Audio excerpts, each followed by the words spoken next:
पुसद शहरातील इंद्रप्रस्थ नगर परिसरात अवैधरित्या व्यावसायिक गॅस सिलेंडरचा साठा केल्याप्रकरणी स्थानिक गुन्हे शाखा यवतमाळ यांनी मोठी कारवाई केली आहे।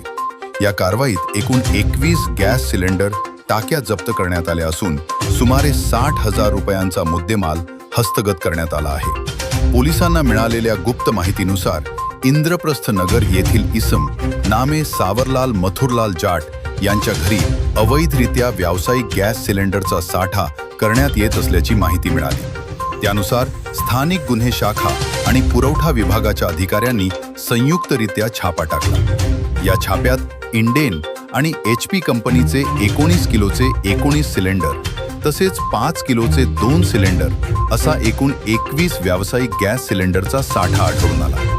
संबंधितांकडे याबाबत कोणतीही वैध कागदपत्रे नसल्याने हा साठा जप्त करण्यात आला। या प्रकरणी पुढील कायदेशीर कारवाई पुरवठा निरीक्षक कार्यालय पुसद यांच्यामार्फत करण्यात येत आहे। यावेळी पोलिसांनी नागरिकांना आवाहन केले आहे की अवैध गॅस साठवणूक किंवा जादा दराने विक्री याबाबत माहिती असल्यास तात्काळ प्रशासनाला कळवावी।